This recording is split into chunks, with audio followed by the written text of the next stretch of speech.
بسم اللہ الرحمن الرحیم۔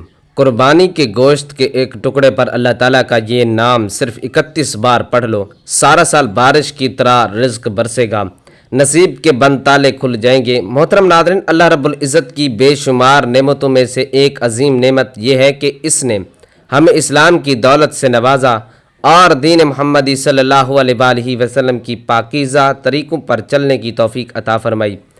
اسلامی تعلیمات نہ صرف ہماری روحانی تربیت کا ذریعہ بنتی ہیں بلکہ دنیا و آخرت کی فلاح و کامیابی کا راستہ بھی یہی تعلیمات دکھاتی ہیں۔ ان تعلیمات میں ایک نہایت بابرکت روحانیت سے لبریز اور رزق کے دروازے کھولنے والی عبادت قربانی ہے۔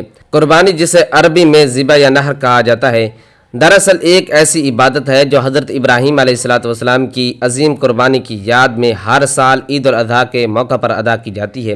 لیکن اس عبادت کے پیچھے صرف گوشت کی تقسیم یا جانور کا ذبح کرنا مقصود نہیں، بلکہ اس کے ذریعے اللہ تعالیٰ کی رضا، تقوی، شکر اور عبودیت کا اظہار کیا جاتا ہے۔ قربانی ایک بندے کے خالص ایمان، اللہ کی اطاعت اور اس کی راہ میں سب کچھ قربان کرنے کے جذبے کا عملی مظاہرہ ہے۔ اللہ تعالیٰ سورۃ الحج آیت 37 میں فرماتے ہیں کہ اللہ کو نہ ان قربانی کے جانوروں کا گوشت پہنچتا ہے اور نہ ہی خون، بلکہ اسے تو تمہاری پرہیزگاری پہنچتی ہے۔ اس آیت کریمہ میں اللہ تعالیٰ نے قربانی کے اصل مقصد کو بیان کر دیا ہے کہ محض جانور ذبح کرنا یا اس کا گوشت کھانا ہی مقصد نہیں، بلکہ اصل مقصود تقوی یعنی اللہ سے ڈرنا، اس کی رضا حاصل کرنا اور اس کے حکم پر خالص نیت سے عمل کرنا ہے۔ ناظرین، قربانی کا یہ عمل حضرت ابراہیم علیہ السلام اور حضرت اسماعیل علیہ السلام کی اس عظیم قربانی کی یاد ہے، جس میں انہوں نے اللہ کے حکم پر ایک اپنی عزیز ترین چیز یعنی بیٹے کو اللہ کی راہ میں قربان کرنے کا عزم کیا، اور اللہ تعالیٰ نے ان کی اس بے مثال اطاعت کو اس قدر پسند فرمایا کہ قیامت تک کے لیے اس عمل کو امت مسلمہ کے لیے سنت قرار دے دیا۔ حضرت ابراہیم علیہ السلام کا یہ عمل ہمیں یہ درس دیتا ہے کہ جب بندہ اللہ کی رضا کے لیے اپنی سب سے قیمتی چیز قربان کرتا ہے تو اللہ تعالیٰ اسے دنیا اور آخرت کی ایسی نعمتیں عطا فرماتا ہے جس کا وہ تصور بھی نہیں کر سکتا۔ قربانی صرف جانور ذبح کرنے کا نام نہیں، بلکہ اس کے پیچھے وہ روحانی راز پنہاں ہے جو انسان کی تقدیر بدل دیتا ہے۔ یہی وجہ ہے کہ اولیاء کرام، صوفیاء کرام اور اللہ کے نیک بندے قربانی کے موقع پر خاص عبادات، اذکار اور اسماء الہی کا ورد کیا کرتے تھے تاکہ قربانی کے گوشت اور اس عمل کی برکت سے ان کی زندگیوں میں اللہ تعالیٰ کی رحمت، برکت اور کشادگی آ جائے۔ ایسے ہی روحانی اعمال میں سے ایک عمل یہ بھی ہے کہ قربانی کہ گوشت کے ایک ٹکڑے پر اللہ تعالیٰ کا ایک خاص نام صرف 31 بار پڑھا جائے۔ یہ ایک ایسا مجرب عمل ہے جسے بزرگان دین نے بارہا آزمایا ہے اور اس سے بے شمار لوگوں کی تقدیس سنور گئی، رزق کی تنگی دور ہوئی، نصیب کے بند تالے کھل گئے، رشتے بننے لگے، کاروبار چلنے لگے اور دعائیں قبول ہونے لگی۔ تو ناظرین، قربانی کے اس بابرکت اور عظیم دن میں آپ کی خدمت میں قربانی کے گوشت پر اللہ تعالیٰ کا یہ نام صرف 31 بار پڑھنے کا ایک ایسا خاص عمل لے کر حاضر ہوا ہوں۔ اگر آپ قربانی کے گوشت کے ایک ٹکڑے پر یہ عمل کر لیتے ہو تو انشاءاللہ تعالی دولت آپ کے گھر آنے کو ترسے گی۔ اتنی دولت آئے گی کہ آپ گنتے گنتے تھک جاؤ گے لیکن دولت شمار نہیں کر پاؤ گے۔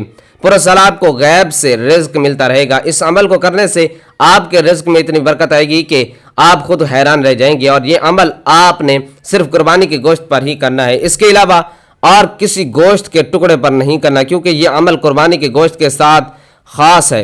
آپ نے یہ عمل کیسے کرنا ہے، کیا پڑھنا ہے اور پھر اس گوشت کے ٹکڑے کا آپ نے کیا کرنا ہے، آج کی اس ویڈیو میں اس پر تفصیل سے بات کریں گے۔ آپ سے گزارش ہے کہ آپ نے اس ویڈیو کو آخر تک لازمی دیکھنا ہے، ویڈیو کا کوئی بھی حصہ آپ نے چھوڑنا نہیں تاکہ آپ کو اس عمل کی مکمل سمجھ آ سکے اور پھر آپ یہ عمل کریں۔ ناظرین، یہ بات سمجھنے کی ہے کہ اللہ کے ناموں میں ایک ایسی طاقت، ایسی روحانیت، ایک ایسی نورانیت اور ایسا روحانی اثر ہوتا ہے کہ جو بندہ اخلاص، یقین اور اعتماد کے ساتھ ان کو پڑھتا ہے، اللہ تعالیٰ اسے وہ سب کچھ عطا فرما دیتا ہے جس کی اسے تمنا ہوتی ہے۔ اسماء الحسنی یعنی اللہ تعالیٰ کے خوبصورت نام خود قرآن مجید میں ذکر کیے گئے ہیں۔ وَلِلَّهِ الْأَسْمَاءُ الْحُسْنَى فَادْعُوهُ بِهَا، اور اللہ کے لیے اچھے اچھے نام ہیں سو اسے انہی ناموں سے پکارو۔ یعنی اللہ تعالیٰ خود فرما رہا ہے کہ وہ اپنے بندوں کو اجازت دے رہا ہے کہ اسے اس کے خوبصورت ناموں سے پکارو اور تم دیکھو گے کہ تمہاری دعائیں کیسے سنی جاتی ہیں۔ جب بندہ قربانی جیسی عظیم عبادت کے ذریعے اپنی اطاعت کا اظہار کرتا ہے اور اس کے ساتھ اللہ کا کوئی خاص نام مخصوص تعداد میں پڑھتا ہے تو یہ عمل اس کے لیے روحانی طاقت، نورانیت اور برکت کا باعث بن جاتا ہے۔ اور خاص طور پر قربانی کے گوشت پر اللہ کا نام پڑھ کر اس گوشت کو کھانا یا کھلانا ایک ایسا عمل ہے جس میں جسمانی، روحانی اور معاشرتی فوائد پوشیدہ ہوتے ہیں۔ آج کے دور میں جب ہر طرف بے برکتی، بے سکونی اور تنگی کا راج ہے، لوگ نوکری، رزق، کاروبار، رشتے، سکون، عزت اور نیک اولاد جیسے مسائل سے دوچار ہیں، تو ایسے میں اس نیت اور یقین سے کیا گیا عمل کہ قربانی کے گوشت کے ایک ٹکڑے پر اللہ کا مخصوص نام 31 بار پڑھا جائے تو انشاءاللہ سال بھر رزق میں کشادگی، دل میں اطمینان اور نصیب میں بہار لے آتا ہے۔ حضرت علی رضی اللہ تعالیٰ عنہ فرماتے ہیں کہ جب رزق تنگ ہو جائے تو اللہ کے نام کثرت سے پڑھا کرو۔ اللہ تعالیٰ کے خزانوں میں کمی نہیں، بندوں کے یقین میں کمی ہے۔ یہ عمل جو آپ کو بتایا جا رہا ہے، یعنی قربانی کے گوشت کے ایک ٹکڑے پر اللہ تعالیٰ کا یہ نام صرف 31 بار پڑھ لو، نہ صرف آپ کی نیت کو مضبوط کرے گا بلکہ اللہ تعالیٰ کے قرب کو پانے کا ذریعہ بھی بنے گا۔ بندہ جب اپنے مال کا کچھ حصہ اللہ کی راہ میں قربان کرتا ہے، پھر اللہ پاک کے نام کو اس گوشت پر پڑھتا ہے تو اس سے خود بھی کھاتا ہے اور دوسروں کو بھی کھلاتا ہے، تو گویا وہ ایسا دروازہ کھول رہا ہوتا ہے جو رزق، رحمت اور سکون کے خزانے لے کر کھلتا ہے۔ یہی راز ہے کہ اکثر بزرگان دین قربانی کے گوشت کو تقسیم کرنے سے پہلے اس پر درود پاک، اسماء الہی، سورۃ الفاتحہ، آیت الکرسی یا خاص اذکار پڑھتے تھے۔ وہ جانتے تھے کہ صرف گوشت ہی نہیں بلکہ یہ روحانی عمل ایک مکمل وظیفہ بن جاتا ہے جو دل، جسم، گھر اور معاشرہ سب کو فیض یاب کرتا ہے۔ بس ناظرین، آپ سب یہ ویڈیو دیکھیں، سنیں اور اس پیغام کو دل سے قبول کرو تو یقین رکھو کہ تمہاری زندگی میں ایک نیا روحانی باب کھلے گا۔ اللہ کے اس عظیم نام کو 31 بار پڑھ کر گوشت پر دم کر کے جب تم کھاؤ گے یا دوسروں کو کھلاؤ گے تو تمہارے رزق میں اضافہ ہوگا، نصیب کھل جائے گا اور وہ دروازے جو سالوں سے بند تھے اللہ کی رحمت سے کھلنے لگیں گے۔ ناظرین، یہ ایک روحانی عمل ہے اور اللہ تعالیٰ کے نام کا وظیفہ ہے، تو یہ وظیفہ جو کوئی بھی کرتا ہے چند دنوں میں 7 دنوں سے منسوب کیا گیا ہے۔ جس شخص پر اللہ تعالیٰ اپنا فضل و کرم کرتے ہیں تو وہ بندہ چند دنوں میں اتنا مالا مال ہو جاتا ہے کہ اس سے خود بھی سمجھ نہیں آتی کہ میرے پاس یہ رزق کہاں سے آ رہا ہے۔ اللہ تعالیٰ کی ذات جو کہ انسان کے لیے رحمان ہے، رحیم ہے، کریم ہے، خالق ہے، رازق بھی ہے، وہ اپنے بندے کو اپنا نام پکارنے سے اس قدر رزق فراہم کرتا ہے کہ اس قدر وافر رزق عطا فرماتا ہے کہ بندہ اپنے رب کا شکر ادا کرتے نہیں تھکتا۔ تو آپ لوگ یہ وظیفہ ضرور کریں، انشاءاللہ آپ کو وہاں سے رزق حاصل ہوگا جہاں سے آپ نے کبھی گمان بھی نہ کیا ہوگا۔ ناظرین کرام، کوئی بھی وظیفہ کرنے کے ساتھ ساتھ ہمیں 5 وقت کی نماز بھی پڑھنی چاہیے، کیونکہ وظیفے کے ساتھ جو عبادت ہوتی ہے وہ بھی بہت زیادہ ضروری ہوتی ہے۔ خاص کر عبادت کے بعد جو دعا مانگی جاتی ہے، اس دعا کی الگ ہی بات ہے کہ اللہ تعالیٰ ہمارے گناہوں کے باوجود بھی ہم پر رحم ہی کرتا ہے، اور جو لوگ اللہ تعالیٰ کا شکر ادا کرتے ہیں تو پھر ان کو نہ ختم ہونے والی دولت ملتی ہے، ایسی خوشی جو کبھی ختم نہیں ہوتی۔ اللہ پاک ان کو وہ دولت عطا کرتا ہے اور عزت عطا کرتا ہے جس کا تو کوئی حساب ہی نہیں ہے۔ ناظرین کرم، اللہ پاک سے جب بھی مانگو، چاہے کچھ بھی مانگو، تو صرف اور صرف عزت والا، برکت والا، سکون والا رزق ہی مانگا کریں۔ کئی دفعہ ایسا ہوتا ہے کہ انسان کے پاس بے شمار دولت تو آ جاتی ہے اور وہ دیکھتے ہی دیکھتے لاکھوں کروڑوں کا مالک بن جاتا ہے، لیکن اس کی دولت میں برکت بالکل بھی نہیں ہوتی اور نہ ہی اس کی عزت ہوتی ہے۔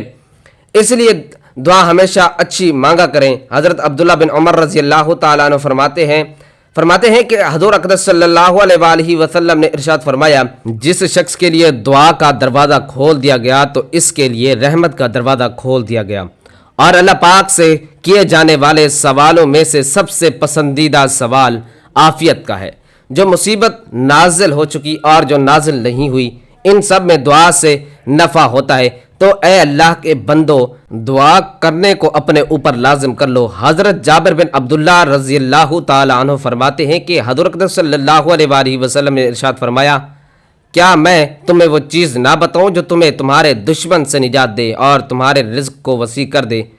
وہ چیز یہ ہے، رات دن اللہ پاک سے دعا مانگتے رہو کہ دعا مومن کا ہتھیار ہے، حضرت ابو ہریرہ رضی اللہ تعالی عنہ سے روایت ہے، رسول اکرم صلی اللہ علیہ وآلہ وسلم نے ارشاد فرمایا، جو آدمی اللہ تعالیٰ سے سوال نہ کرے تو اللہ تعالیٰ اس پر غضب نازل فرماتا ہے۔ ناظرین کرام، اکثر لوگ کہتے ہیں کہ ہم دعا تو بہت کرتے ہیں لیکن ہماری دعائیں قبول نہیں ہوتی، تو ہمیں یہ معلوم کرنے کی کوشش کرنی چاہیے کہ وہ کون کون سے اسباب اور وسائل ہیں جن کو اختیار کرنے سے دعا کی قبولیت کے امکانات بڑھ جاتے ہیں۔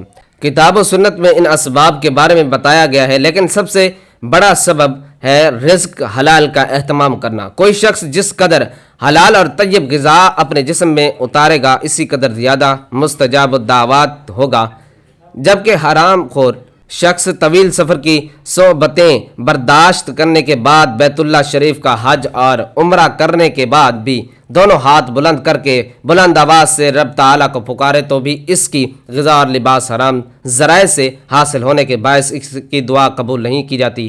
روایت ہے کہ ایک مرتبہ سیدنا سعد بن ابی وقاص رضی اللہ تعالیٰ عنہ نے نبی صلی اللہ علیہ وآلہ وسلم سے عرض کیا، اے اللہ کے رسول، میں مستجاب دعوات کیسے بن سکتا ہوں؟ یعنی میری دعائیں کیسے قبول ہو سکتی ہیں؟ آپ صلی اللہ علیہ وآلہ وسلم نے ارشاد فرمایا، اپنا کھانا پینا شک و شبہ سے پاک رکھو، تم مستجاب الدعوات بن جاؤ گے۔ ناظرین کرام، صرف حلال رزق کماؤ، نماز پڑھو اور اللہ تعالیٰ سے ہی مانگو، دن رات صبح شام غرض ہر وقت مانگو، ہتھیلیاں پھیلا کر مانگو، لیکن جو شخص انتہائی عاجزی اور انکساری سے جب سب سو رہے ہیں اس وقت اللہ کی بارگاہ میں سجدہ ریز ہوتا ہے اور اللہ تعالیٰ سے مانگتا ہے، تو پھر اللہ تعالیٰ بھی اس پر اپنی رحمتوں کے دروازے کھول دیتا ہے اور نیکیوں کے دروازے اس کے لیے کھول دیتا ہے، اسے اس قدر رزق عطا فرماتا ہے کہ وہ بندہ خود حیران ہو جاتا ہے کہ اتنا رزق، اتنی فضیلتیں، اتنی برکتیں، وسعتیں آخر کہاں سے آ گئی ہیں۔ اکثر افراد پریشان رہتے ہیں، قرضوں میں جکڑے ہوتے ہیں، پریشانیوں میں جکڑے ہوتے ہیں۔ اب تو قرضے اس قدر ہیں کہ بڑھتے ہی جا رہے ہیں، قرضے تو اوپر جا رہے ہیں لیکن رزق ہی نہیں۔ اگر کوئی سا بھی کاروبار کرتے ہیں تو کاروبار چل ہی نہیں پاتا، مسلسل نقصان ہی ہوتا ہے۔ آپ کو دولت چاہیے، رزق چاہیے، لیکن وہ نہیں مل رہا۔ کچھ لوگ کہتے ہیں کہ ہر وقت دولت نہیں مانگنی چاہیے، تو انہیں جواب ہے کہ خوب دولت مانگو اور اسے حاصل کرنے کی جستجو یعنی کوشش بھی کریں، کیونکہ آپ دولت حاصل کر کے ہی دوسرے غریب انسانوں کی مدد کر سکتے ہیں، صدقہ کر سکتے ہیں، خیرات کر سکتے ہیں۔ تو دولت مانگنا کوئی بری بات نہیں ہے، یہ اللہ تعالیٰ کا فضل و کرم ہے، اسے اگر حاصل کر لیا جائے تو یہ کچھ برا نہیں۔ تو اللہ تعالیٰ سے ہر وقت مانگو، لیکن حلال مانگو اور حلال کی جستجو کرتے رہو، اللہ تعالیٰ سے کثرت سے مانگتے رہو۔ ناظرین، اسی حوالے سے آج جو میں آپ کے لیے اللہ تعالیٰ کے نام کا وظیفہ لے کر آیا ہوں وہ آپ نے قربانی کے گوشت کے ٹکڑے پر پڑھنا ہے۔ انشاءاللہ اللہ تعالیٰ آپ کو اتنی دولت ملے گی کہ آپ کو یقین ہی نہیں آئے گا۔ نہایت ہی آسان سا عمل ہے، وقت کی نزاکت کو مد نظر رکھتے ہوئے آئیں آج کے اس بابرکت عمل کی طرف چلتے ہیں۔ لیکن اس سے پہلے اگر آپ اس چینل پر نئے ہیں اور آپ نے ابھی تک اس چینل کو سبسکرائب نہیں کیا تو خدا را اس چینل کو ابھی سبسکرائب کر لیں، کیونکہ ایسے بہت سے وظائف، بہت سے اعمال آپ کے حوالے روزانہ کی بنیاد پر کرتا رہوں گا۔ اب عمل کیا ہے؟ آپ نے یہ عمل صرف قربانی کے گوشت کے ٹکڑے پر کرنا ہے۔ ایک بڑا سا گوشت کا ٹکڑا لیں اور یہ یاد رکھیں کہ گوشت صرف قربانی کا ہی ہونا چاہیے۔ وہ قربانی کے گوشت کا ٹکڑا اپنے سامنے رکھ لیں اور پھر آپ نے سب سے پہلے نبی صلی اللہ علیہ وآلہ وسلم کی ذات مبارکہ پر درود پاک پڑھنا ہے، اور درود پاک آپ کوئی سا بھی پڑھ سکتے ہیں۔ آپ صلی اللہ علیہ محمد پڑھ لیں یا آپ صلی اللہ علیہ وآلہ وسلم پڑھ لیں، درود ابراہیمی پڑھ لیں تو سب سے بہتر ہے، کیونکہ درود ابراہیمی کی فضیلت و برکت سب درود پاک سے زیادہ ہے۔ درود ابراہیمی ایک مرتبہ میرے ساتھ بھی پڑھیے تاکہ ثواب ہو۔ اللہم صلی علی محمد وعلی آل محمد کما صلیت علی ابراہیم وعلی آل ابراہیم انک حمید مجید۔ اللہم بارک علی محمد وعلی آل محمد کما بارکت علی ابراہیم وعلی آل ابراہیم انک حمید مجید۔ درود پاک جب آپ لوگ پڑھ لیں تو اس کے فوراً بعد آپ نے اپنے مقصد کی نیت کرنی ہے۔ آپ کے اوپر لاکھوں کا قرضہ ہے، آپ قرض سے نجات چاہتے ہو، اس کی نیت کر لیں۔ آپ کے پاس اپنا ذاتی گھر نہیں ہے، آپ اپنا ذاتی مکان چاہتے ہیں تو آپ اس کی نیت کر سکتے ہیں۔ من پسند شادی، من پسند نوکری کے لیے پڑھ لو، اور اولاد نافرمان ہے، نافرمان شوہر ہے، اس کے لیے پڑھ لو۔ الغرض آپ کا کوئی بھی مقصد، کوئی بھی رکا ہوا کام، اپنے مقصد کی نیت کرتے ساتھ ہی فوری طور پر آپ نے ایک بار اعوذ باللہ من الشیطان الرجیم بسم اللہ الرحمن الرحیم پڑھ کر وظیفے کا آغاز کرنا ہے۔ سب سے پہلے نمبر پر جو وظیفہ آپ نے پڑھنا ہے وہ وظیفہ سورۃ الکوثر کا وظیفہ ہے۔ سورۃ الکوثر بچے کو زبانی یاد ہوتی ہے اور یہ قرآن پاک کی سب سے چھوٹی سورت ہے۔ یہ سورت مبارکہ آپ نے کتنی بار پڑھنی ہے یہ سمجھ لیں۔ پہلے آپ ثواب کی نیت سے ایک بار سورۃ الکوثر کی تلاوت سماعت فرما لیں۔ بسم اللہ الرحمن الرحیم انا اعطیناک الکوثر فصل لربک وانحر ان شانئک ھو الابتر۔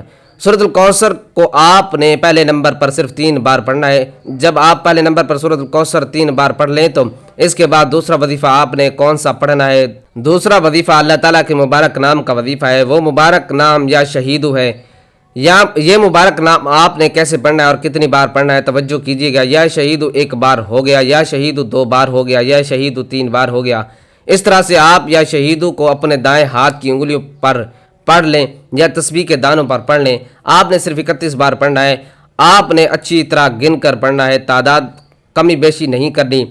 یہ عمل جیسا بتایا جا رہا ہے آپ نے بالکل اسی طریقے سے پڑھنا ہے۔ اب آپ نے تیسرے اور آخری نمبر پر کون سا وظیفہ پڑھنا ہے اور وہ وظیفہ الحمدللہ یا ربی کا وظیفہ ہے۔ آپ نے آخر میں الحمدللہ یا ربی پڑھ کر اللہ تعالیٰ کا شکر ادا کرنا ہے کہ یا اللہ تیرا شکر ہے کہ تو نے ہمیں یہ مبارک دن نصیب فرمایا، کیونکہ آپ جتنا زیادہ اللہ تعالیٰ کا شکریہ ادا کرو گے اللہ تعالیٰ اتنا ہی آپ کو نوازے گا۔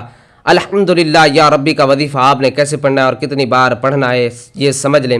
الحمدللہ یا ربی 1 بار ہو گیا، الحمدللہ یا ربی 2 بار ہو گیا، الحمدللہ یا ربی 3 بار ہو گیا۔ اسی طرح سے آپ الحمدللہ یا ربی کو اپنے دائیں ہاتھ کی انگلیوں پر پڑھ لیں یا تسبیح کے دانوں پر پڑھ لیں۔ آپ نے صرف 11 بار پڑھنا ہے۔ جب آپ یہ تینوں اعمال بتائے گئے طریقے اور ترتیب سے پڑھ لیں تو آخر میں وہی درود پاک پڑھ لیں جو آپ نے عمل کے شروع میں پڑھا تھا، اور پھر آپ اس گوشت کے ٹکڑے پر پھونک ماریں، اور پھر اس کے بعد آپ نے کیا کرنا ہے کہ آپ نے جس گوشت کے ٹکڑے پر یہ عمل کیا ہوگا اس کے مزید چھوٹے چھوٹے ٹکڑے کر کے پرندوں اور کیڑے مکوڑوں کو ڈال دیں، اور آج کا یہ عمل مکمل ہو جائے گا۔ آج کے عمل کی مکمل تربیت قربانی کے گوشت کا صاف ستھرا ایک ٹکڑا لے کر اور اسے اپنے پاس رکھ لیں۔ پھر اس پر آپ نے یہ عمل پڑھنا ہے۔ سب سے پہلے آپ نے نبی صلی اللہ علیہ وآلہ وسلم کی ذات مبارکہ پر درود پاک پڑھنا ہے۔ پھر پہلے نمبر پر آپ نے 3 بار سورۃ الکوثر پڑھنی ہے، پھر دوسرے نمبر پر 31 بار یا شہیدو پڑھنا ہے، اور پھر آخر میں تیسرے نمبر پر 11 بار الحمدللہ یا ربی پڑھنا ہے، اور پھر آخر میں 1 بار درود پاک پڑھنا ہے، اور پھر اس گوشت کے ٹکڑے 3 مرتبہ پھونک مار دیں، اور پھر اس گوشت کے ٹکڑے کے مزید چھوٹے چھوٹے ٹکڑے کر کے پرندوں اور کیڑے مکوڑوں کو ڈال دیں۔ نمبر 1 بے زبانوں کی دعائیں ملیں گی۔ نمبر 2 ناگہانی آفات سے حفاظت ہوگی۔ نمبر 3 جس بیماری کا تصور کریں گے ختم ہوگی۔ نمبر 4 نسلوں کی بے اولادی کا خاتمہ ہوگا۔ نمبر 5 گوشت کا جتنا بڑا ٹکڑا ہوگا اتنا ہی رزق میں اضافہ ہوگا۔ نمبر 6 نیک اولیاء جنات آپ کے دوست بنیں گے۔ اس عمل کو اس عید پر صرف 1 بار کر لو، پھر انشاءاللہ تعالی آپ دیکھیں گے کہ آپ کی زندگی میں کس طرح خوشیاں ہی خوشیاں آتی ہیں، کس طرح تنگ دستی ختم ہوتی ہے، کہاں سے اللہ تعالیٰ آپ کے قرضے کی ادائیگی کا انتظام فرماتا ہے، کس طرح آپ کی حاجتیں پوری ہوتی ہیں، آپ کو پتہ بھی نہیں چلے گا۔ اللہ پاک آپ کو چند دنوں کے اندر غنی فرما دے گا، دولت مند بنا دے گا، اور آپ امیر ترین شخص بن جائیں گے۔ تمام اہل محلہ آپ کی عزت و احترام کریں گے۔ یہ وظیفہ آپ کی قسمت کو چمکا دے گا، آپ کی تمام مشکلات کو ختم کر دے گا، اور پھر رزق کے ایسے وسائل پیدا ہوں گے کہ آپ نے کبھی سوچا بھی نہیں ہوگا۔ آخر میں دعا ہے کہ اللہ تعالیٰ ہمارے اس وظیفے میں کی گئی کسی بھی قسم کی کوئی بھی کمی کوتاہی کو اپنے پیارے حبیب صلی اللہ علیہ وآلہ وسلم کے صدقے معاف فرمائے۔ اللہ پاک ہمیں پکا اور سچا مسلمان بنائے، ہمیں 5 وقت کی نماز باجماعت ادا کرنے کی توفیق عطا فرمائے۔ آمین ثم آمین۔ ہمیں دنیا اور آخرت دونوں جہانوں میں کامیابی نصیب فرمائے۔ آمین ثم آمین۔ دعا ہے کہ رب کریم میرا سنانا اور آپ کا سننا اپنی پاک بارگاہ الہی میں قبول و منظور فرمائے۔ آمین۔ محترم ناظرین، اپنے رزق میں برکت، وسعت اور کشادگی کے لیے اللہ تعالیٰ کے 99 ناموں میں سے کوئی ایک نام کمنٹس میں ضرور لکھیے۔ اللہ تعالیٰ ہم سب کا حامی و ناصر ہو۔ آمین۔ جزاک اللہ۔